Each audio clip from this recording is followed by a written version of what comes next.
India మరియు బంగ్లాదేశ్ మధ్య మొదటి టెస్ట్ సెప్టెంబర్ 19 స్టార్ట్ కాబోతోంది. మరి టీమిండియా ఎటువంటి ప్లేయింగ్ 11తో వస్తుంది, టీమిండియాకు ఎటువంటి ప్రాబ్లమ్స్ ఉన్నాయి, టీమిండియా ప్లేయర్స్ ఎవరు ఫామ్ లో ఉన్నారు, ఎవరు మంచి ఫామ్ లో లేరు అన్న విషయాన్ని క్లియర్ గా విత్ స్టాట్స్ ఈ వీడియోలో తెలుసుకుందాం.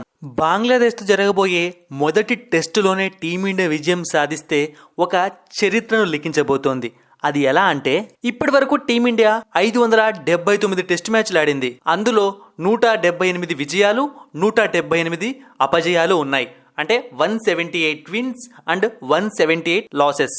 ఒకవేళ టీమిండియా మొదటి టెస్టులో విజయం సాధిస్తే భారత్ టెస్ట్ ఫార్మాట్ లో 92 ఇయర్స్ తర్వాత ఓడిపోయిన మ్యాచ్ల కన్నా గెలిచిన మ్యాచ్లు ఎక్కువ అవుతాయి. అంటే 179 విన్స్ అవుతాయి. సో చూద్దాం మరి ఏం జరుగుతుందో. రోహిత్ శర్మ టీమిండియా కెప్టెన్, అతనే ఓపెనింగ్ చేస్తాడు. అయితే ఒకసారి మనం రోహిత్ శర్మ పర్ఫార్మెన్స్ చూసాము అంటే అగైనెస్ట్ బంగ్లాదేశ్ టెస్ట్ ఫార్మాట్ లో 3 మ్యాచ్లు ఆడితే అందులో 3 ఇన్నింగ్స్ 33 రన్స్, యావరేజ్ 11 గా ఉంది, హైయెస్ట్ స్కోర్ 21 ఉంది. ఇక చెపక్ స్టేడియంలో రోహిత్ శర్మ ఇప్పటి వరకు 2 టెస్ట్ మ్యాచ్లు ఆడాడు.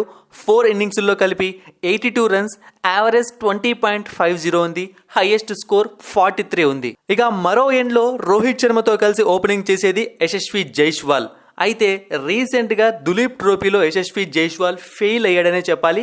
సరిగ్గా పర్ఫామ్ చేయలేదు. 2 ఇన్నింగ్స్లో కలిపి 39 రన్స్ మాత్రమే చేశాడు. ఒక ఇన్నింగ్స్ లో 30 రన్స్, ఇంకొక ఇన్నింగ్స్ లో 9 రన్స్. ఇక 1 డౌన్ లో శుభ్మన్ గిల్ వస్తాడు.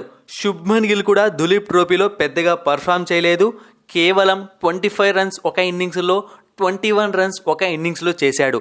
సో టాప్ ఆర్డర్ చూసాము అంటే రోహిత్ శర్మ WTC సైకిల్లో సూపర్ ఫామ్ లో ఉన్నప్పటికీ అగైనెస్ట్ బంగ్లాదేశ్ అండ్ చెపక్ స్టేడియంలో మంచి రికార్డ్స్ మనకు కనిపించట్లేదు.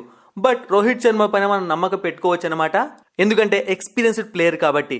కానీ నెక్స్ట్ వస్తున్న శుభ్మన్ గిల్, యశస్వి జైస్వాల్ చూసాము అంటే వీళ్ళకైతే మంచి ట్రాక్ రికార్డ్ కనిపించట్లేదు రీసెంట్ పర్ఫార్మెన్స్.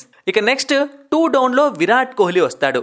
విరాట్ కోహ్లీ ఇప్పటి వరకు బంగ్లాదేశ్ అగైనెస్ట్ గా 6 టెస్ట్ మ్యాచ్లు 9 ఇన్నింగ్స్లో 437 రన్స్ చేశాడు. యావరేజ్ 54.63, అందులో 2 సెంచరీలు ఉన్నాయి, హైయెస్ట్ స్కోర్ 204. ఇక కోహ్లీ రికార్డు చెపక్ స్టేడియంలో చూసాము అంటే 4 టెస్ట్ మ్యాచ్ల్లో 6 ఇన్నింగ్స్లో 267 రన్స్, యావరేజ్ 44.50, ఒక సెంచరీ ఉంది ఇక్కడ.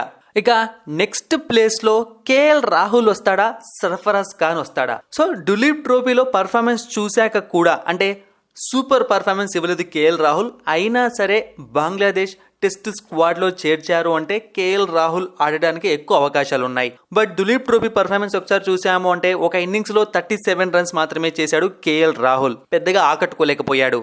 ఇక తర్వాత రిషబ్ పంత్ టెస్ట్ ఫార్మాట్ లోకి అడుగు పెట్టబోతున్నాడు. చాలా కాలం తర్వాత ఇతను కూడా దులీప్ ట్రోఫీలో పాల్గొన్నాడు.